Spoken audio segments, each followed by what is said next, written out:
Parti.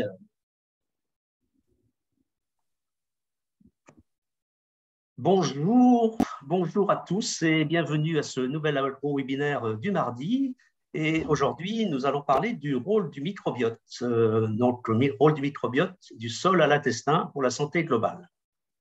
Et pour ce faire, j'ai le plaisir d'accueillir Patrice Chassard, qui est éleveur en AOP Saint-Nectaire et président des AOP agroalimentaires de l'INAO, et Marc-André Sellos, qui est professeur au Muséum national d'histoire naturelle.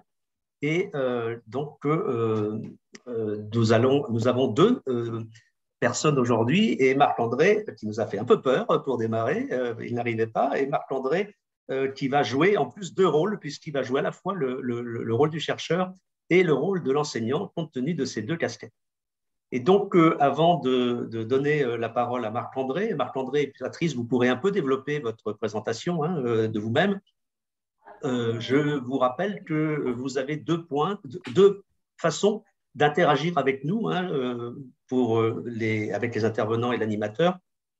D'une part, le bouton discussion, converser ou chat selon votre Zoom. Et ce bouton, ça vous permet de vous donner des informations ou de me faire part d'éventuels soucis techniques, je vous rassure, il n'y en a jamais. Et l'autre bouton, c'est Q&R pour questions-réponses. Et là, je vous encourage vivement à poser vos questions au fur et à mesure de l'intervention, puisque Marc-André va démarrer dans un premier temps, et ensuite Patrice, et Marc-André bouclera sur la partie enseignement, où on peut s'adapter si Marc-André préfère avoir l'intervention dans la suite.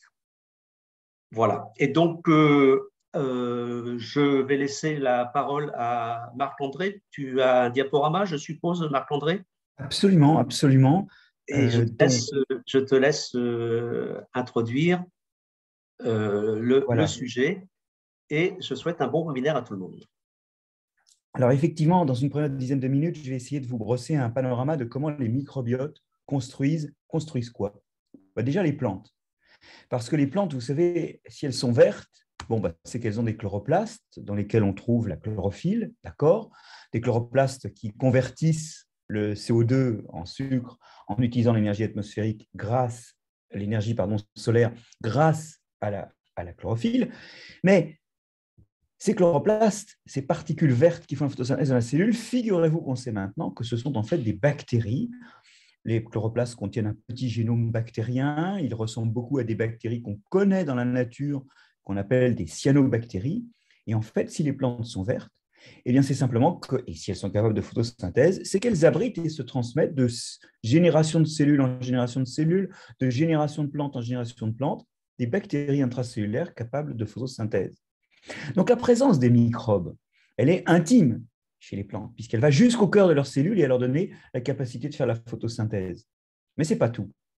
La plante ne se nourrit pas que de l'air et de sucre formés par photosynthèse. Elle a besoin aussi d'exploiter le sol. Et si jamais vous pensez qu'à droite, ce sont les racines du maïs que vous voyez, eh bien, vous vous trompez. Au microscope, en colorant de façon adéquate les tissus des racines de 9/10 des plantes, on y voit des filaments de champignons qui pénètrent dans les cellules en se ramifiant sans les tuer.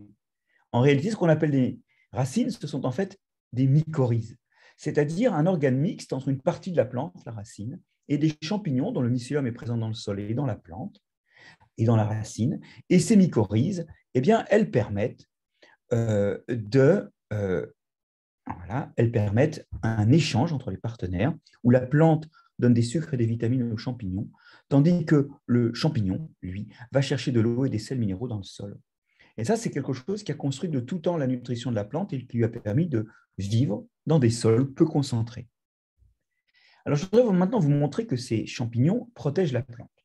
Ils protègent la racine de plein de façons. Pour eux, c'est vital, puisque c'est leur ressource en sucre. Mais ils ont aussi un effet systémique, c'est-à-dire un effet sur le fonctionnement de toute la plante. Ici, nous avons des feuilles de tabac qui sont élevées sans mycorhizes ou avec mycorhizes dans des sols assez riches pour que ça se développe de toute façon. Et puis, vous voyez, au niveau des flèches rouges, on inocule le Botrytis cinerea, qui n'est rien moins que l'agent de la pourriture grise. Eh bien, ce qu'on observe, c'est que les dégâts de foliaire, les surfaces nécrosées en gris ou en gris-noir, hein, que vous voyez à l'écran, sont plus de 2 fois plus importantes quand la plante n'est pas mycorhizée que quand elle est mycorhizée. Bien que le champignon soit dans les racines, la plante est moins malade sur ses feuilles d'un pathogène, le Botrytis cinerea, agent de la pourriture grise. Donc vous avez ici une espèce de tour de magie qui résulte en fait d'une modification du fonctionnement du système immunitaire qui est tout simplement plus efficace. Si l'on regarde l'accumulation des composés de défense qui sont toxiques pour le champignon, on voit qu'au début, il n'y en a pas, mais simplement, au bout de 24-72 heures, l'accumulation, la réaction, le fonctionnement du système immunitaire de la plante est plus fort et plus efficace quand c'est mycorhizé, il circonscrit le champignon, que quand ce n'est pas mycorhizé. Donc, vous voyez que nutrition et défense de la plante sont construits avec des microbes, avec un ensemble de microbes qu'on peut appeler son microbiote. Maintenant, c'est pareil pour les animaux. Nous-mêmes, en tant qu'animaux, nous avons un microbiote énorme dans l'intestin, sur la peau.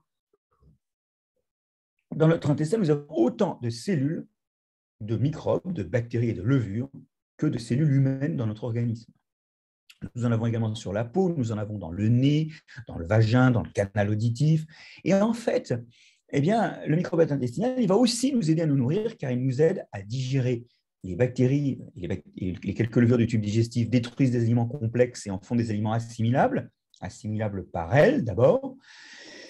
Leur fonctionnement énergétique exige des fermentations qui émettent des gaz fermentaires, butyrate, acétate et autres choses désagréables et autres sources d'odeurs désagréables dans nos flatulences. Et puis, de temps à autre, il y a des cellules qui meurent. Eh bien, figurez-vous que tout ça, ça nous sert aussi car l'épithélium de notre intestin, la surface de notre intestin, va être aussi capable de récupérer les aliments rendus assimilables par les bactéries, va être capable de capter des choses dans les cellules, les restes de cellules mortes, et puis aussi va capter certains des déchets fermentaires. Par exemple, les Japonais digèrent très bien les polysaccharides du nori. Vous savez, le nori, c'est ces algues rouges qu'on met autour des makis, comme on voit à l'écran, et nous, on ne peut pas les digérer. Mais ces molécules complexes sont digérées par le microbiote des Japonais et ils font autant de petits sucres assimilables, et par les bactéries, et par nos amis japonais. Les cellules mortes sont une source de vitamines. Alors ça, c'est intéressant parce que, pour le coup, on a un complément vitaminique qui est en fait les vitamines des microbes. Et puis, les déchets fermentaires sont responsables ou peuvent compenser 5 à 10% de nos besoins énergétiques, notamment le butyrate est utilisé dans l'intestin, l'acétate fait du sucre dans le foie, et au bilan, vous voyez que notre alimentation est aidée par des microbes. Mais il n'y a pas que ça. Il n'y a pas que ça. Nos microbiotes nous protègent de l'invasion de microbes indésirables de 2 façons. La première, prenons le staphylocoque doré, beaucoup d'entre nous en sont porteurs, plus de 20% d'entre nous, mais très peu auront des boutons de fièvre, et Dieu merci, encore moins des septicémies dont on peut mourir. Eh bien, figurez-vous que la plupart d'entre nous ne sont pas malades simplement parce que ce microbiote que nous avons, il nous protège du staphylocoque doré. Dans le nez, par exemple, on a des staphylocoques de lion qui produisent des antibiotiques anti-staphylocoque doré. Sur la peau, on a des levures qui sont très protéolytiques, c'est ce qui fait les pellicules quand il y en a trop, mais qui détruisent les liens entre les cellules de staphylocoque doré et qui les empêchent de faire des groupes adhérents à la peau, parce que les liens sont des liens protéiques, ils sont détruits par les malacésias, par ces petites levures de la peau. Donc, en fait, la question n'est pas d'avoir des staphylocoques dorés ou pas, mais la question, c'est dans quel microbiote sont-ils? Et en plus, pour compléter, on sait aujourd'hui, mais je ne vais pas le détailler, que notre microbiote manipule aussi notre système immunitaire et exactement comme pour le tabac, le rend plus efficace en cas de maladie. Et ça, c'est vraiment important parce que ça veut dire que l'effet est également, dans ces cas-là, un effet indirect sur le système immunitaire. Alors, vous allez me dire, ça fait quand même pas mal de choses, mais en fait, ce n'est pas tout. On a aussi construit notamment nos alimentations sur des microbes. Et vous en voyez plein à l'écran, il y en a dans le pain, il y en a dans le yaourt, il y en a dans le thé qui est fermenté, il y en a dans le beurre qui est un aliment fermenté, dans le fromage également. En fait, nous avons une alimentation pour laquelle nous nous sommes aidés de microbes. Pourquoi? Si on réfléchit 2 secondes au yaourt et au fromage, il faut se rappeler que l'homme, comme tous les mammifères à l'âge adulte, ne digérait pas le lait. C'est apparu lentement avec la disponibilité en lait, mais si on a commencé à consommer du lait, c'est uniquement après en avoir fait des fromages qui détruisent le lactose auquel nous sommes intolérants à l'âge adulte. ça disparaît avec le sevrage d'habitude. Alors c'est vrai que maintenant, beaucoup d'hommes sont tolérants, beaucoup d'humains sont tolérants au lactose à l'âge adulte. C'est une sélection secondaire. Nos ancêtres qui ont commencé à traire les vaches ne supportaient pas le lactose, donc ils faisaient du yaourt et du fromage, où le lactose était détruit par les microbes. Ils faisaient du fromage. Alors, c'est une spéciale dédicace à Patrice, qui fait des fromages comme ça, des Saint-Nectaire. Et là, vous avez un superbe Saint-Nectaire avec une croûte qui n'a pas encore été manipulée, qui a un joli poil de chat. Et puis, en sous-couche, on voit qu'il y a un reflet un peu orange. Il y a des bactéries qu'on appelle les brevibactéries. Figurez-vous qu'elles sont bourrées de carotène. Et ça, c'est une autre raison de faire fermenter les aliments. C'est que ça fait des réserves qui, pour le coup, vont abriter des cellules vivantes. Et alors même que les vitamines de l'aliment ont disparu depuis longtemps, notamment la vitamine A du lait, eh bien, vous avez des vitamines qui viennent des microbes. Mais vous avez aussi une protection de ces aliments contre les indésirables. Regardez ces cultures qui ont été faites avec des listeria, un contaminant indésirable du fromage. On voit qu'en l'espace, vous voyez à l'écran là, de 30 jours, si on met juste du milieu de culture, c'est la courbe rien, l'hystéria se multiplie de 6 ordres de grandeur, 1 million de fois. Si vous ajoutez des souches du commerce, vous savez, quand on fait des fromages pasteurisés, on réinocule des souches qui permettent, de microbes, de bactéries et de champignons, qui permettent au fromage de se faire. Donc en gros, c'est le caprice des dieux ou la chaussée aux moines, pour ne pas donner d'exemple. Eh bien, vous voyez que finalement, la présence de ces souches-là ne limite pas la prolifération. Gratouillons le Saint-Nectaire qui vient d'une cave où ça s'est contaminé tout seul, un Saint-Nectaire au lait cru. Ajoutons ce gratouillis et qu'est-ce qu'on voit? Eh bien, on voit que là, vous réduisez d'un facteur 100 la multiplication des listeries. Et oui, la fermentation protège. Dernier exemple, les céréales. Il faut savoir que les céréales sont toxiques pour l'homme parce qu'elles contiennent des phytates, c'est-à-dire que les réserves de phosphate sont sous une forme complètement inconsommable pour nous, d'un ensemble de molécules phosphates reliées entre elles, auxquelles adhère tout le calcium, tout le magnésium et tout le fer. Et quand vous mangez des céréales sans précaution, si j'ose dire, et je vais vous donner les précautions après, quand vous mangez les premières générations de céréales qu'on a cultivées, c'est moins vrai dans les céréales actuelles, il y a plein de phytates. Et donc, non seulement vous n'avez pas accès au phosphore, au calcium, au magnésium et au fer, mais bien plus, votre organisme, le fer, le magnésium et le calcium de votre organisme sont drainés par les phytates, ils sont retenus dans le tube digestif et vous vous déminéralisez. On a fait historiquement des pains au levain, dans lesquels les lactobacilles ont 2 grandes propriétés. 1, ils ont des phytases, ils détruisent les phytates et rendent assimilables et donc non plus toxiques, non plus déminéralisants, les phytates. Vous avez donc un aliment qui est riche au point de vue minéral. Et puis, en plus, ils produisent beaucoup d'acide lactique. Et ça fait des pains un peu acidulés. Vous le savez si vous avez goûté du pain au levain. Et l'acidité est bactériostatique, donc qui se conserve mieux. Vous voyez que, aussi bien dans notre biologie de plantes, notre biologie d'animaux ou nos gestes culturels, on a des microbes qui sont des auxiliaires de digestion, des producteurs de vitamines et qui ont un rôle majeur sur notre condition, notre santé, qui ont un effet sanitaire majeur. Voilà, c'était une introduction un peu rapide et brève, mais pour vous dire qu'on est tous appuyés, même dans nos gestes quotidiens, sur des microbiotes. Merci, Mac Lampré. Comment tu veux aborder, tu aborderas la partie formation par la suite? Oh bah, oui, on va peut-être écouter le geste pratique de Patrice, là. Voilà, on va écouter Patrice et donc je vais partager son diaporama. Et donc, Patrice, tu peux introduire et te présenter. Bonjour à tout le monde. Donc, Patrice Chassard, donc éleveur dans le site du Mont d'Or, dans la zone Saint-Nectaire. Et voilà, et je m'occupais pas mal d'appellations d'origine, que ce soit du Saint-Nectaire ou au niveau national du Knaol. Et à l'INAO aujourd'hui pour les appellations agroalimentaires. Donc, ouais, le cas concret avec du Beaujolais, pour faire, je vais essayer de faire ça très court, mais la présentation rapide de l'exploitation. Donc, GAEC situé sur la commune de Saint-Liri, c'est à côté de Saint-Nectaire, pour ceux qui connaissent. Dans le massif des Monts d'Or, zone d'altitude 850 à 1300 mètres d'altitude. GAEC a 4 associés, 3 salariés, 95 vaches à la traite en moyenne, avec les génisses de renouvellement. 260 hectares de prairies naturelles. J'appuie sur prairies naturelles, on en reprendra plus loin. Donc 82 hectares d'estives en altitude. Aujourd'hui, la production, c'est 650 000 litres, soit pas mais soit 90 tonnes de Saint-Nectaire. Traite en estive, les vaches partent à la montagne et nous on les suit, et alimentation essentiellement à base d'herbe et de foin uniquement. Donc voilà pour la présentation rapide, ce qui fait que pour détailler les points en lien avec le sujet qu'on traite, je voulais commencer par la vie du sol, vu ce qu'on vient d'entendre, ça me paraît cohérent. La nourriture du sol chez nous, donc c'est essentiellement du fumier, 95%, zéro engrais chimique.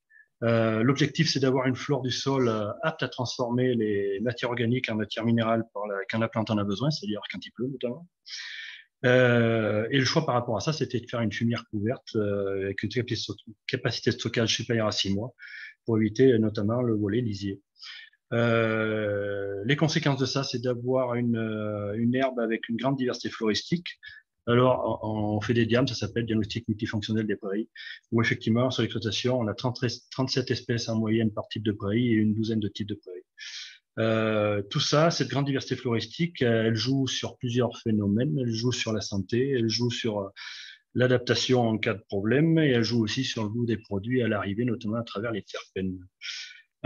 Donc, l'objectif avec cette herbe, c'est d'avoir un pâturage au maximum. Alors, pas de pâturage, pas de fourrage humide, tout est 100% foin, tout simplement pour le volet sanitaire et les écosystèmes du tube digestif de la vache dans le bâtiment. Et une petite anecdote au passage, mais en faisant les analyses de sang et les coprologies tous les ans, en parasitologie sur les animaux, ça fait plus de 10 ans que les vaches laitières ont eu 0 traitement. Et les génisses, il y a 4-5 ans qu'elles n'ont rien eu. Et suite à la gestion du pâturage et la gestion et l'utilisation de cette biodiversité. Donc, l'objectif, c'est de faire entrer cette biodiversité dans les bâtiments. Donc, là, c'est bien la slide suivante. Donc, dans le bâtiment, là, le choix a été fait sur des logettes paillées parce que la paille améliore la diversité microbienne. Ça a été démontré. C'est une note en lien sur la mamelle. Beaucoup de lumière, beaucoup d'aération. Ça, c'est de la prévention sur la santé et de la gestion des équilibres microbiens que j'appelle pour avoir des vaches qui arrivent, je dirais, propres à la salle de traite de façon à avoir une hygiène quasi minimale, voire absente en salle de traite si ça se fait correctement. C'est les pratiques de traite sans désinfection systématique. Tout ça pour préserver le passage de cette flore jusqu'à la cuve. Et dans le bâtiment, effectivement, il n'y a que des fourrages secs. À quelque part, on essaye d'enlever l'humidité partout, sauf dans le produit final. Notamment, il y a la gestion de la flore positive, mais aussi pour minimiser la flore pathogène et celle qui nous gêne le plus. Les détails, je ne peux pas les expliquer, mais c'est l'observation. Donc, pour la suivante, on peut passer à la suivante. Pour la transformation du coup, quand le lait arrive dans la cuve, l'objectif, effectivement, le traitement en lait cru, c'est d'avoir une matière première qui reste une matière première noble qui reste intacte, que ce soit sur la structure ou sur la composition microbienne. Et les fromages que vous voyez là, effectivement, c'est une transformation immédiate après la traite. C'est-à-dire que 2 heures après la fin de la traite, le lait est en fromage comme on voit là. Donc là, c'est une transformation hyper rapide pour garder tout ce qui était sorti au niveau de la mamelle. Et ensuite, au niveau de la cave, les photos du bas, les choix qui ont été faits, c'est d'avoir une cave enterrée, un affinage sur bois, qu'on peut voir ici, et les parois sont en briques. Tout ça pour faire tampon sur l'écologie microbienne de la cave, qui effectivement a un ensemencement une fois qu'il est en place, qui est très stable, et notamment par rapport à l'humidité. Là, c'est pour faciliter l'affinage. Et donc, sur ces sujets-là, il y a quelques exemples d'études là qui viennent appuyer ces choix qui ont été faits sur l'exploitation.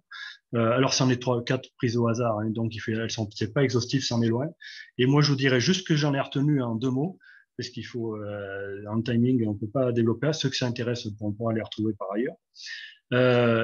Alors, tout d'abord, le pôle fromager, c'est la structure de recherche-développement qui regroupe toutes les appellations du Massif central et qui sont regroupées avec un GIS dans lequel on fait la même chose avec le CERAC, qui est l'équivalent pour les appellations savoyardes. Donc, la première étude dont je voulais vous dire, c'est Florac. Alors, moi, je ne vais pas rentrer dans les détails, mais l'objectif était de quantifier les groupes microbiens des laits impliqués dans la transformation fromagère et d'avoir l'influence des pratiques d'élevage sur les équilibres microbiens des laits et les réservoirs dont on dispose à la ferme. Et ce qu'on a retenu sur Florac, c'est grosso modo qu'il y avait une grosse influence des facteurs d'amont sur les facteurs de production sur ces équilibres-là et sur ces groupes-là, et sur la conservation du lait avant la fabrication. Notamment, il y a eu un gros point qui était sur la température. On conserve tous les laits à 4 degrés.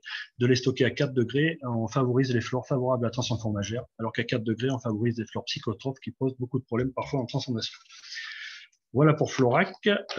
Pour la suivante, qui est... oui, on peut passer à la suivante. Elle explique ce que je viens de dire. Donc, sur un Saint-Nectaire, donc là, on peut en parler longtemps. C'était juste l'étude sur un groupe d'exploitation qui avait des problèmes sanitaires récurrents, un groupe qui n'en avait pas. Et ce qui a été vu, c'est qu'effectivement, l'impact du logement est important, l'hygiène de traite, mais notamment la charge de travail est un facteur important qui est ressorti dans cette étude, la cohérence du système fourrager vis-à-vis de la taille du troupeau, la maîtrise de l'alimentation des animaux. Et ça a amené de nouvelles connaissances sur les équilibres microbiens et leur transfert et flux au sein de l'exploitation qui sont dépendants des pratiques mises en œuvre. La ration alimentaire, facteur structurant majeur. C'est éviter l'acidose, la subacidose, notamment dans les troupeaux, qui d'un point de vue équilibre microbien et tube digestif pose de gros problèmes. Tout ça, ça montre bien que c'est l'ensemble du système qui est important pour avoir une sécurité sanitaire et une diversité sanitaire, une diversité microbienne à l'arrivée, jusqu'au bien-être de l'éleveur. Et c'était démontré par une volet sociologique en parallèle dans l'étude. Donc, je voulais appuyer sur le bien-être de l'éleveur. Pour la suivante, qui vient conforter, grosso modo, les points que je vous dis, Métapédiochis, une étude qui vient d'être faite par le RMT, fromage de terroir, qui est piloté par le CNAOL. Vous avez alors je cite pas les gens qui ont participé en dessous, vous avez tous sur les diapos. Et cette étude-là, sur les AOP, on a cherché la biodiversité microbienne dans tous les fromages AOP français. Pour faire très court, dans un fromage dit industriel pasteurisé, on va jusqu'à 2, 3, 4 espèces différentes. Sur les AOP qu'on a analysées, on va de 50 à 180. Ce qui veut dire une véritable source de diversité qui est confirmée par cette étude-là. Et pour la suivante, alors là, sur celle-ci, je laisserai Marc-André apporter, parce qu'il la connaît beaucoup mieux que moi, mais ce qu'on peut dire là-dessus, c'est qu'une cohorte qui a été faite au niveau de plusieurs pays européens qui montre que les enfants qui vivent dans les milieux, dans les fermes notamment, et qui en plus consomment des produits au lait cru, ont une baisse des maladies allergéniques beaucoup plus très importante et qui est très très significative. Mais là-dessus, vous avez le détail là, et je laisse Marc-André compléter parce qu'il connaît beaucoup mieux le sujet que moi. Et tout ça pour conclure là, les quelques études qui viennent montrer les pratiques mises en place sur la ferme, que d'éleveur de vaches, on est devenu éleveur de microbes, et à quelque part tout notre travail est d'avoir les pratiques qui nous permettent d'avoir les bons et de travailler sereinement dans la production de fromage au lait cru. Voilà, je vous remercie. Merci Patrice pour cette belle conclusion. Donc peut-être Marc-André sur la diapo d'avant. Patrice souhaitait que tu complètes. Alors, je vais reprendre ça, oui, comme on en était convenu. Effectivement, je vais vous en reparler brièvement, mais en réalité, tout est dit ici. Le lait cru a des fonctions positives. Alors, je vais reprendre avec quelques images pour ah oui, alors, il faut que je reprenne la main sur le partage d'écran et que donc, je vous livre quelques idées, effectivement, sur la nécessité, finalement, de communiquer autour de ces microbiotes. Alors, vous savez que les progrès de l'hygiène nous ont permis d'échapper à tout un tas de maladies, notamment des maladies transmises par des virus ou des bactéries. Mais dans le même temps, on a vu exploser en Europe et en Amérique, dans les régions occidentales par leur mode de vie, des maladies de plusieurs types, des maladies qui sont très, très handicapantes, comme celles qui sont à l'écran, maladie de Crohn, sclérose en plaques, diabète de type 1 et type 2, obésité, asthme, qui sont en pleine évolution. D'ailleurs, en fait, pour être très clair, ces maladies sont de 3 ordres. Il y a les maladies du métabolisme, diabète, obésité, les maladies du système immunitaire, allergie, asthme ou maladies auto-immunes comme la maladie de Crohn ou la sclérose en plaques, où l'organisme boulotte ses propres cellules.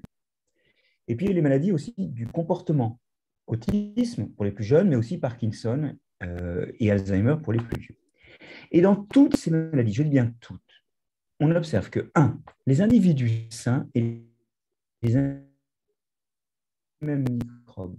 Et très souvent, les individus malades, en fait, ils ont surtout un microbiote du tube digestif moins diversifié. Donc, voire même dans les poumons. Hein.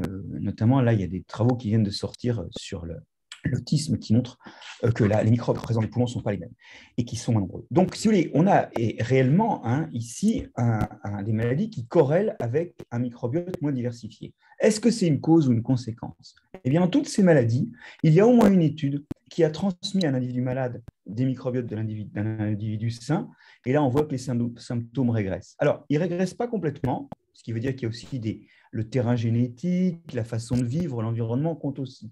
Mais ils régressent, et puis lentement, les symptômes reviennent. Et quand on regarde ce qui se passe au niveau du microbiote, en fait, lentement, le microbiote redevient moins diversifié. Voilà l'exemple de l'autisme. Dans le cas de l'autisme, alors là, vous avez une explosion, hein, c'est une exponentielle. Aux États-Unis, c'est un enfant sur 90 qui naît avec le syndrome d'autisme. 1 sur 150 en Europe, multiplié par 3 en 10 ans, c'est une catastrophe. C'est vraiment une catastrophe sanitaire. Or, il y a un travail qui a été publié qui montre qu'après 8 semaines de transferts fécaux, c'est-à-dire qu'on donne à des enfants atteints d'autisme des microbiotes d'individus qui ne sont pas malades, on voit évoluer le symptôme d'autisme vers une moins forte pénétrance. Qu'est-ce que ça veut dire? Vous avez là différents scores. Alors, on ne va pas regarder le détail de tout ça, mais le GSRS, par exemple, plus il est bas, moins l'enfant est autiste. Ben, vous voyez très bien que sur les 8 semaines et jusqu'à la semaine 18, donc avec une persistance 10 semaines après, on voit très très bien que les enfants ont une baisse de ce score, ce qui est une amélioration de leur état. Le PG1-3, bah lui, il est d'autant plus bas que l'enfant a des symptômes d'autisme forts. Vous voyez qu'il augmente et que cette augmentation est durable jusqu'à la semaine 18. Ces enfants ont été réexaminés 2 ans après et en fait, eux, ils ont vraiment une amélioration durable de leurs symptômes d'autisme. Alors, ça ne veut pas dire que les microbiotes expliquent toutes ces maladies, mais que l'érosion de diversité des microbiotes est une des causes de maladies qui toucheront un quart des Occidentaux d'ici quelques années. Et ces maladies-là, il faut les soigner. Or, il faut comprendre que nos méthodes, nos modes de vie, eh bien, ils font qu'on a un microbiote beaucoup moins diversifié. Si on compare le microbiote d'Occidentaux à celui de tribus non contactées qui vivent sans contact avec les Occidentaux ou de tribus peu contactées d'Amazonie, les Guaybo et les Malawi, vous voyez qu'on s'aperçoit qu'on a 1,5 à 3 fois moins d'espèces microbiennes dans notre microbiote que ces gens-là. Et quand vous regardez à droite une représentation où les points, c'est les gens, hein, avec leur population d'appartenance, et les points, ils sont d'autant plus proches qu'ils sont semblables en microbiote et d'autant plus loin qu'ils sont dissemblables, vous voyez que les microbiotes d'occidentaux n'ont rien à voir avec les microbiotes de tribus qui vivent de façon non contactée et dont le mode de vie, du point de vue microbien, est sans doute plus proche de celui de nos ancêtres. Alors, qu'est-ce qu'il faut faire et qu'est-ce qu'il faut changer autour de nous? Alors, je ne vais pas vous montrer ces images parce que ça nous emmènerait trop loin. Bon, si, quand même, brièvement, il faut se souvenir que dans le lait maternel, certes, il y a de l'eau, du lactose, des lipides, des protéines, mais le troisième composant de la matière sèche par ordre d'abondance, ce sont les oligosaccharides du lait humain, des molécules complexes que l'homme ne digère pas. Alors, vous allez me dire, à quoi ça sert? Eh bien, je vais vous dire à quoi ça sert. Ce sont des aliments pour favoriser les lactobacilles et les bifidobactéries. Dans le lait maternel, il y a des choses qui permettent de construire et de nourrir le microbiote du tube digestif. Et nous, il faut qu'à l'âge adulte, on continue à amener les molécules qui permettent aux bactéries favorables de se développer. C'est ce qu'on appelle les prébiotiques, ces aliments qu'on ne digère pas nous-mêmes, mais que digèrent les bactéries qui sont souhaitables. Pourquoi vous dit-on qu'il faut manger des fibres? Ce n'est pas juste pour vous faire chier parce que vous n'avez pas envie de manger de légumes, hein. C'est juste parce qu'en fait, dans les fruits et dans les légumes, il y a des molécules, les fibres, que nous ne digérons pas, mais que digèrent nos microbes et qui permettent d'entretenir les microbes les plus favorables, non seulement à la digestion, mais aussi à tout un tas d'autres facteurs, comme par exemple une absence d'état inflammatoire chronique, un bon fonctionnement du système immunitaire, et d'ailleurs aussi plein de choses comme le fait que du coup, le transit intestinal est meilleur, et on retrouve cette idée reçue que les fibres améliorent le transit. Mais ce n'est vraiment pas ce qu'elles font de plus important. L'autre façon de faire, et là je reviens sur la paille, hein, c'est assez dégueulasse de mettre de la paille souillée sous les mamelles des vaches. Ah bah oui, mais visiblement elles sont en meilleure santé. Il faut qu'on retrouve de la saleté propre. Nous désinfectons trop, et alors pour nous-mêmes, nous désinfectons trop. Nous ne mangeons pas assez de probiotiques, c'est-à-dire nous ne nous inoculons pas assez de microbes. D'ailleurs, c'est paradoxal parce que comme on en manque, on va passer à la pharmacie pour acheter des probiotiques qui permettent, quand on voyage, de ne pas attraper de diarrhée, de choses comme ça. Mais il suffit de manger un tout petit peu moins proprement. Après tout, un truc qui est tombé par terre ou un légume frotté, qui sort du sol juste frotté, ça peut se manger. Et alors, il faut faire le tri entre les gestes qui contaminent de façon irrémédiable et ceux qui permettent de rendre notre organisme plus accessible aux microbes. Et ce n'est pas en allant en pharmacie, en achetant 2 ou 3 souches de microbes qu'on peut compenser le fait que depuis l'enfance, on vit dans un monde trop propre, trop stérilisé, avec des aliments tous chauffés, jamais crus. Et puis, il faut manger des aliments fermentés. Ces aliments fermentés contiennent aussi les microbes. Alors, certains peuvent s'installer dans notre tube digestif, mais il semble que l'effet majeur des aliments fermentés, c'est que les microbes qu'ils contiennent vont perturber le fonctionnement du microbiote en le poussant dans une direction qui est meilleure pour la santé. C'est un autre effet que l'effet probiotique, c'est un effet que moi j'appelle parabiotique, mais vous l'appelez comme vous voulez. Il y a l'effet prébiotique, les aliments pour les bons microbes, l'effet probiotique, s'injecter des microbes, et puis cet effet parabiotique qui est, en mangeant fermenté, ça manipule notre microbiote pour qu'il fonctionne mieux. Et alors, on est sidéré de voir, alors qu'on sait que le lait cru est très positif, je vais y revenir, l'ANSES déconseille le lait cru aux enfants de moins de 10 ans. Et que déjà, dans les cantines, on applique ça jusqu'à l'âge de 5 ans. C'est complètement absurde, puisque justement, on sait très bien que le lait cru, c'est positif. C'est cette fameuse étude que tu citais, Patrice, et où on apprend que quand la maman ou l'enfant consommait des produits au lait cru, et on peut, il faut juste qu'il y ait des détections régulières sur les lots pour savoir si certains sont contaminés. On diminue les probabilités d'asthme de 30%, les probabilités de dermatite atopique, vous savez, ces rougeurs de peau dont souffrent les enfants, de 30% aussi, les probabilités d'otite et de rhinite dans l'enfance d'un facteur 60 à 70%. Eh bien non, on continue à stériliser. Et vous savez, stériliser, ça ne marche pas. Il faut cesser de croire à ce mythe. L'usine Lactalis, qui était l'objet de contamination de poudre, de lait en poudre pour enfants dans les années 2017, c'est une usine où on stérilise tout à l'entrée.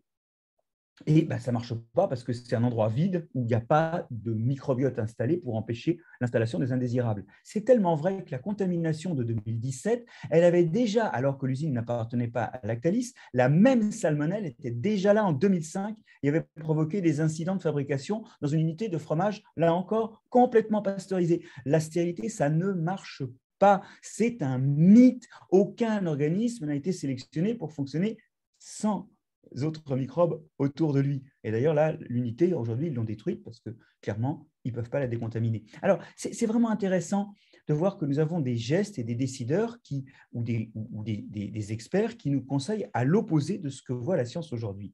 Et moi, je vais vous dire, en fait, ce qui se cache derrière ça, c'est qu'aussi bien nos concitoyens que ceux qui ont des rôles décisionnaires en santé, en industrie, sont en fait trop tenus à l'abri de la connaissance scientifique. Et c'est là que je veux arriver. C'est que je pense que les gens qui déconseillent le fromage au lait cru commettent une erreur grave, puisqu'elle abîme la vie des enfants, mais d'un autre côté, ils le font en toute sincérité. Le problème, c'est que la sincérité sans l'information, ça n'est que malformation.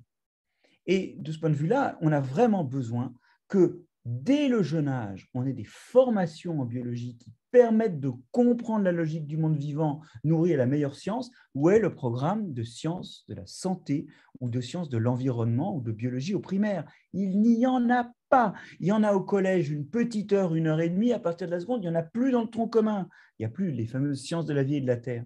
Et en fait, on est en train de préparer des générations qui, comme les précédentes, seront sans doute très bonnes en mathématiques. Merci d'ailleurs au candidat à la présidentielle, M. Macron, d'avoir promis qu'il allait rajouter des heures de maths. C'est très bien.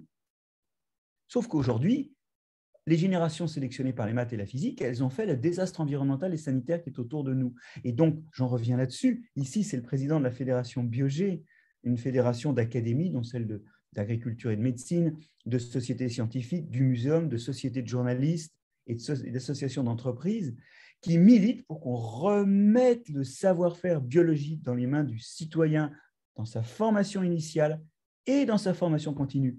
Parce que sinon, on va continuer à enlever la paille de dessous les vaches de Patrice et à imposer des fromages au lait pasteurisé. Je vous rappelle, pour terminer, que la France, grande nation des fromages, n'a plus que 10% de sa production au lait cru, alors qu'on en est encore à 70% en Suisse.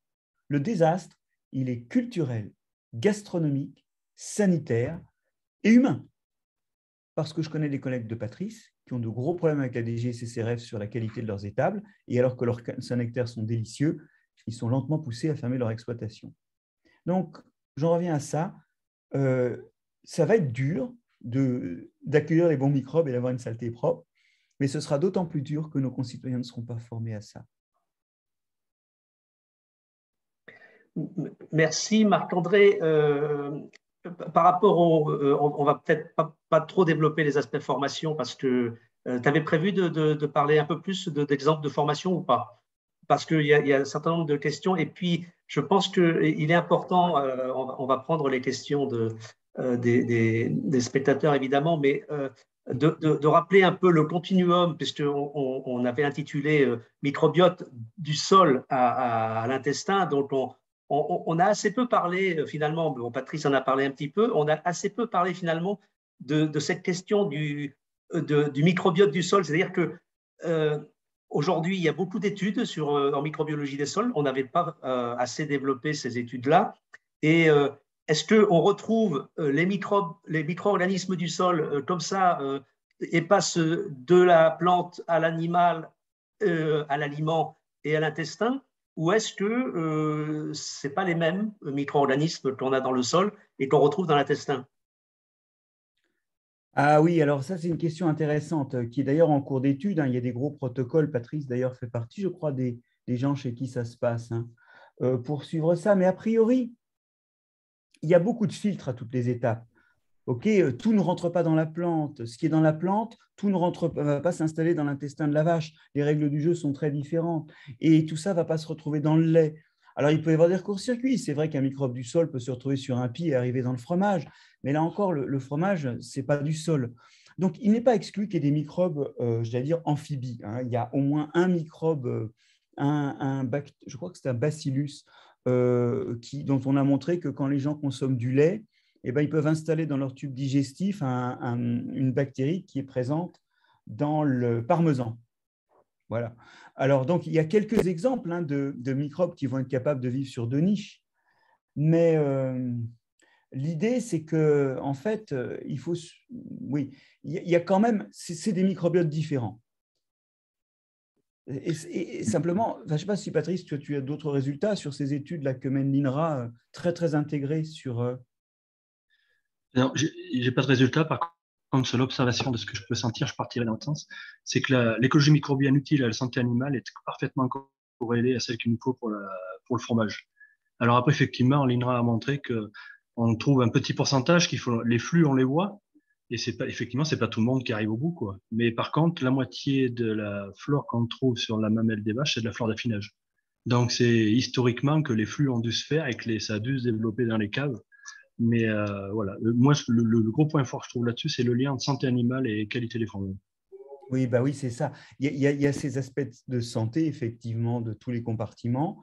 Et puis, il faut quand même dire une chose, c'est que l'origine de pas mal de microbes qui maintenant se sont spécialisés dans les fromages, leur origine évolutive, qui montre que des fois, à bas bruit, il peut y avoir un transfert, on pense au lactobacillus, par exemple, ce sont souvent des microbes qui, historiquement il n'y avait pas de lait à fermenter. Historiquement, c'était plutôt des microbes qui vivaient sur les plantes. Mais je pense, moi, que le transfert de la plante vers le fromage est plutôt un transfert historique qu'un transfert récurrent. Et après, c'est vrai qu'une mamelle qui possède tout un tas de microbes pris dans le rayon d'exploitation, eh bien, parmi eux, il y en a sans doute quelques-uns qui vont inoculer le fromage. Là, en plus, c'est clair. Merci. Alors, peut-être une question pour démarrer de Philippe Stop qui dit est-ce que vous êtes sûr que les scientifiques de l'ANSES sont aussi ignares que cela en biologie et les risques sanitaires liés à la conservation et au stockage des produits à base de lait cru? Point d'interrogation. En gros, ceux qui émettent des règlements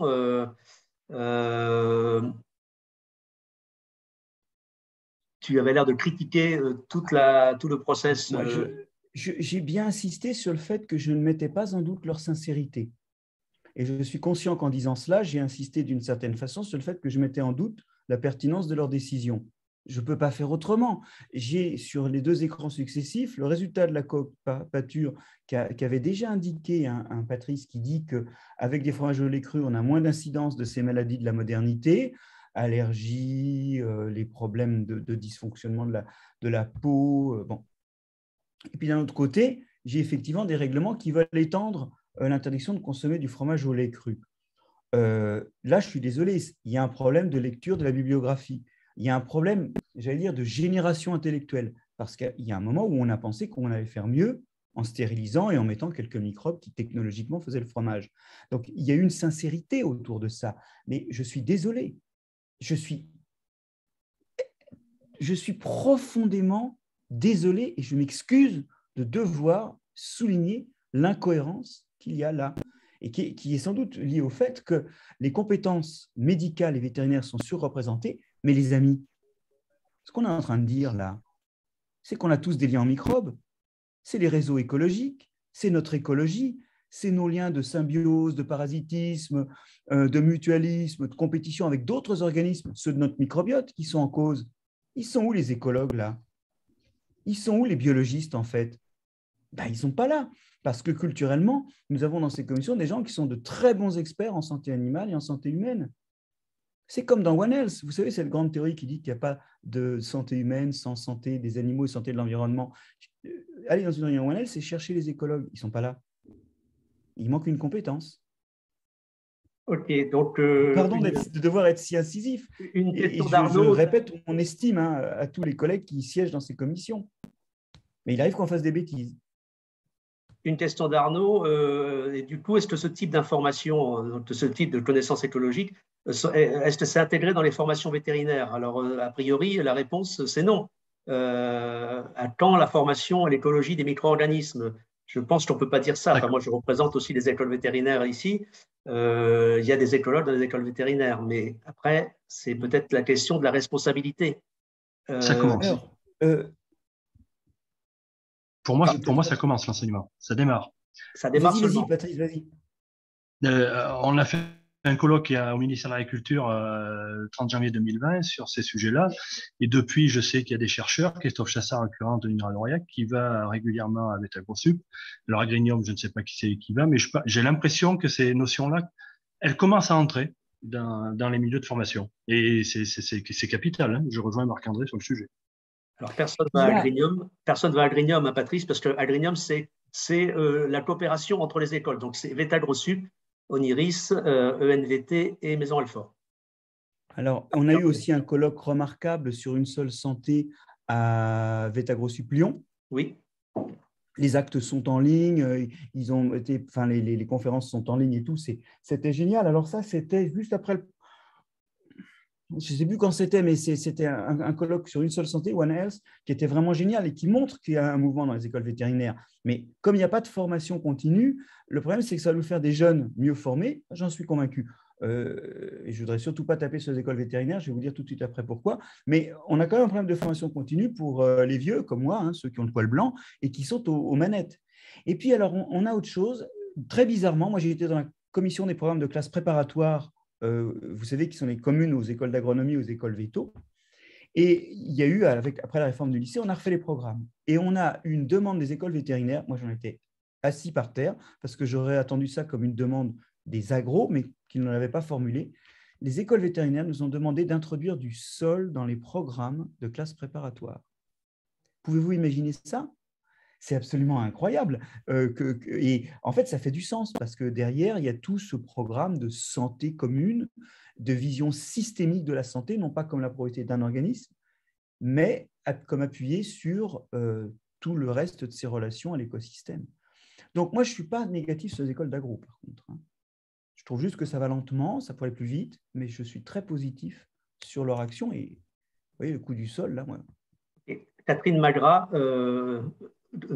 professeur à Oniris, met dans le chat qu'il y a bien la formation à l'écologie microbienne dans les écoles vétérinaires. Donc, ça va évoluer. C'est aussi pour ça qu'on a ce cycle de webinaires sur les questions de santé globale. Et donc, tout ça, ça contribue. On sait qu'on est dans un mouvement. Alors, on va continuer à prendre… Alors, peut-être quelques questions un peu courtes de compréhension. Pour Patrice, une fumière couverte, tu peux expliquer rapidement? C'est tout simplement un bâtiment de 1000 mètres carrés avec une toiture pour pas que l'eau tombe dessus, puisque quand on n'est pas couvert, on perd la moitié de la valeur fertilisante, soit par le sol, soit par l'aération, en quelques semaines. Donc, c'est de conserver toutes les valeurs fertilisantes d'origine, issues du troupeau. Ok, alors pour Marc-André, une question un peu naïve d'une personne pas dans le domaine, en quoi les cellules mortes apportent des vitamines au microbiote? C'est les cellules mortes du microbiote qui nous amènent des vitamines. Les vitamines sont des composantes de nos cellules, et donc les microbes contiennent aussi certaines vitamines. Vous y êtes. Et quand un microbe explose par accident, alors souvent d'ailleurs un accident chez les microbes, c'est qu'il s'est fait taper dessus avec un antibiotique par un autre microbe. Mais quand il meurt, il libère son contenu cellulaire dans lequel il y a des vitamines, mais qu'il a fabriquées lui-même et qui sont donc des vitamines que nous pouvons assimiler, mais qui n'étaient pas présentes dans l'aliment au début. Donc c'est un plus vitaminique. Vous savez que les souris qui sont élevées dans des conditions complètement dépourvues de microbes, il faut leur donner régulièrement des vitamines. Parce qu'elles ont beau se nourrir comme les souris ordinaires, ça n'amène pas assez de vitamines. Donc l'idée, c'est qu'une cellule qui meurt, une cellule de microbiote qui meurt, elle libère son contenu là-dedans, entre autres. Il y a des choses qui sont des vitamines qui n'étaient pas dans l'aliment. Alors, une question de Céline, est-ce que les microbiotes peuvent s'influencer mutuellement pour lutter contre certaines maladies, par exemple? Alors, c'est très compliqué. On sait qu'en fait, par exemple, quand on prend des maladies comme l'autisme, on voit très bien qu'il y a un certain nombre de microbes candidats dans les poumons, dans le tube digestif, pour envoyer des molécules qui vont perturber la perméabilité de la membrane qui se trouve entre le sang et le système nerveux. En gros, cette membrane elle laisse passer de plus grosses choses. Et aussi, ça envoie des molécules qui modifient le comportement. Et là, on voit très bien que deux microbiotes différents, pulmonaires et digestifs, sont capables de faire ça. Donc, si vous voulez, je dirais que, d'une façon générale, on est la résultante de tous nos microbiotes, sachant que le microbiote du tube digestif étant le plus important, c'est lui qui va peser le plus sur notre santé. Et en fait, ça tombe bien parce que, figurez-vous que améliorer ou changer son microbiote pulmonaire, ce n'est pas très évident. Améliorer ou changer son microbiote du tube digestif, c'est facile. C'est la façon dont on mange. Alors là, je reçois plein à la fois dans le chat et dans les questions. Il y a les représentants des lycées agricoles, les représentants de la recherche-développement. Tout le monde dit, mais si, on fait ce genre de travail. Et donc, du coup, il y avait une question de Catherine qui disait, et comment vulgariser auprès des éleveurs laitiers l'idée d'élever des microbes au lieu d'élever des vaches? Patrice? La méthodologie exacte, je ne la connais pas, mais effectivement, la sensibilisation des jeunes, déjà, c'est un point clé. Et on ne peut pas parler de respect. Il faut que ça ait un impact, ça a un impact environnemental positif, un impact économique positif, donc à quelque part, on devrait pouvoir y arriver. Effectivement, c'est de la prévention, en fait.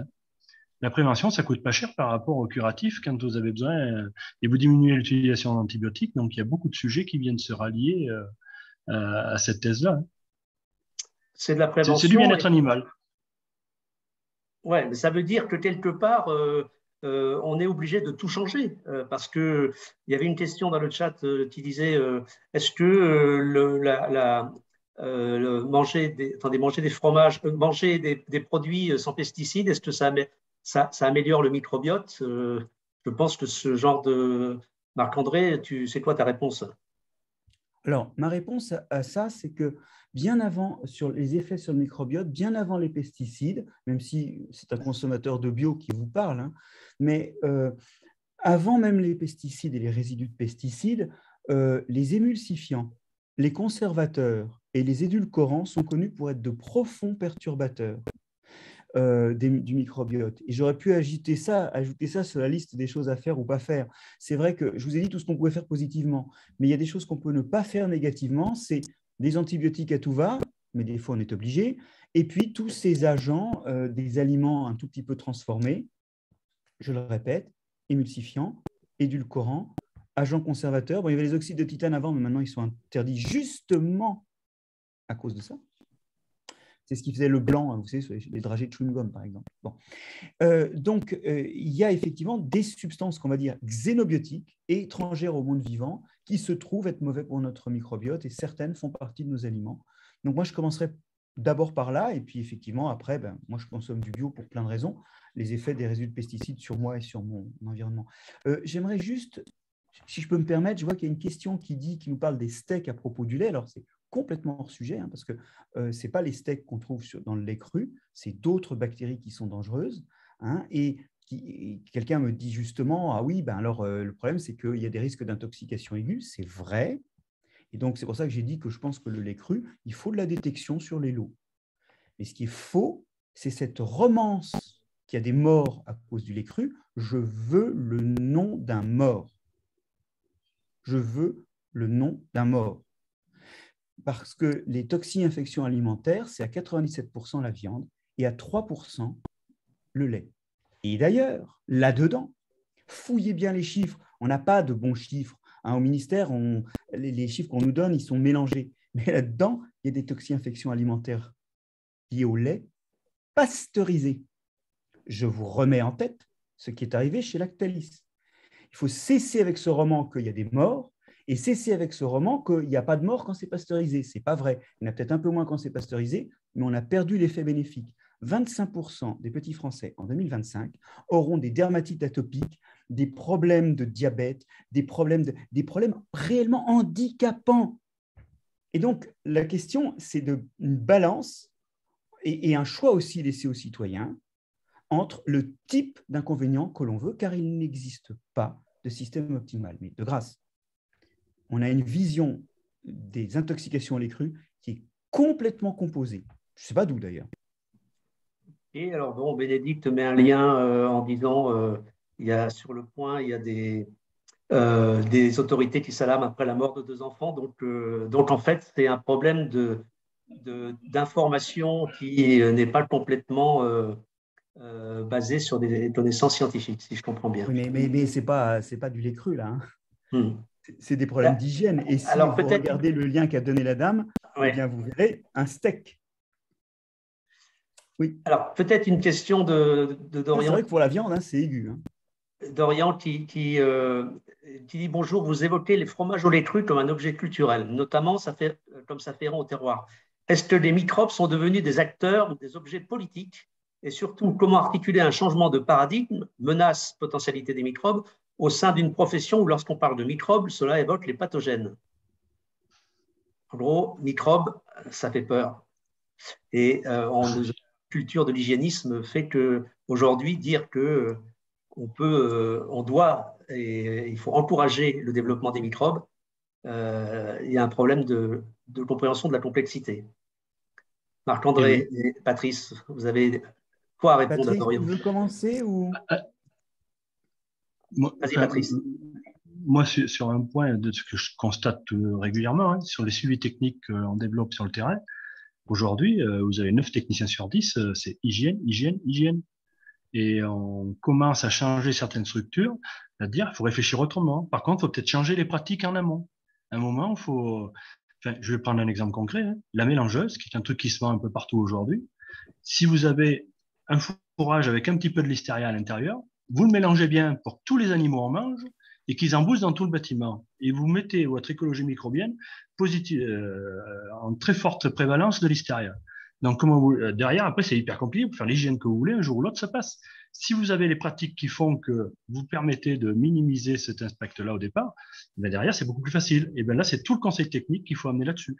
Mais on a un autre problème, hein, c'est tous les vendeurs d'agroéquipements qui ont intérêt à vendre beaucoup de choses et qui, du coup, n'ont pas intérêt à ce qu'on aille dans cette voie-là. C'est la prévention, il y a peu de choses à acheter derrière. Je ferme la parenthèse. Marc-André. Je pense qu'il y a plein de façons d'essayer de propager une autre vision des choses et de propager de l'information scientifique, parce que mon but n'est pas d'imposer aux gens de manger du fromage au lait cru. Ce que je veux, c'est qu'ils sachent les pour et les contre, parce que je suis conscient qu'il y a des risques associés au lait cru, de même qu'il y a des risques associés à ne pas en avoir. Donc, propager cette information, c'est quoi? C'est être là aujourd'hui et dire éventuellement des choses qui peuvent choquer une partie de vos auditeurs, mais dont je l'ai pris très, très sincèrement de croire que si je me permets de le faire, c'est parce que je crois qu'il y a un problème où nous sommes dans le domaine de l'acrasie. L'acrasie, vous savez, c'est quand on fait le contraire de ce qu'on sait devoir faire. Je crois que nous sommes vraiment à ce point d'acrasie.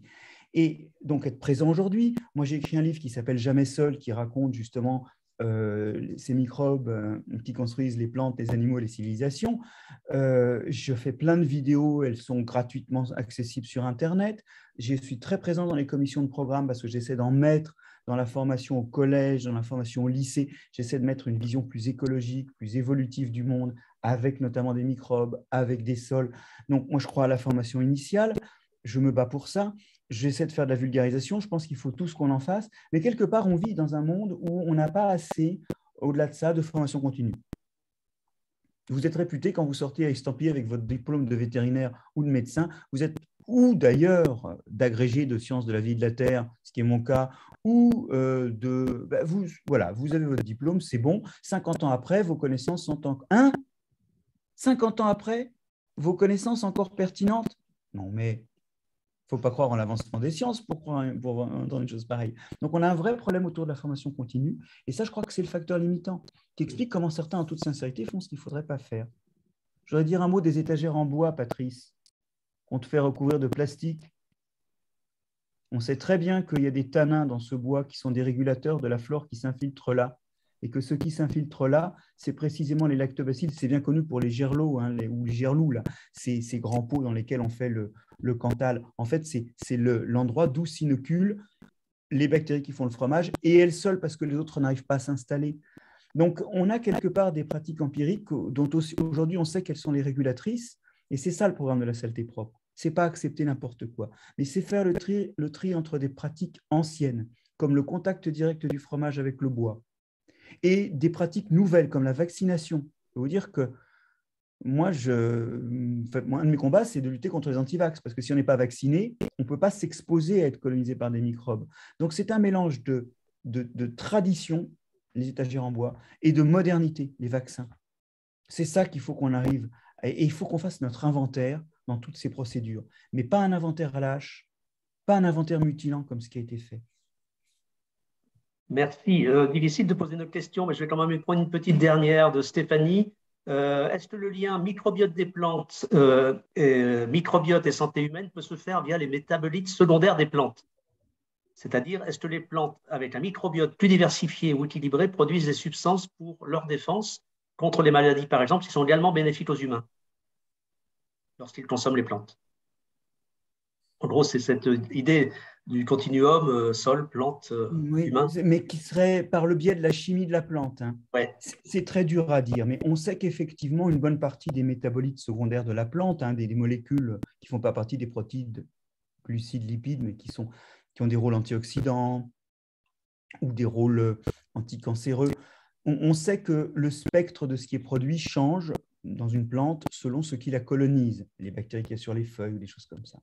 Donc, mais alors après, désolé, mais là, je ne vois pas trop ensuite une étape opérante en disant, ben voilà, si on permet à tel et tel microbe de s'installer sur de la salade, elle sera meilleure pour le fonctionnement des reins. Là, je botte en touche.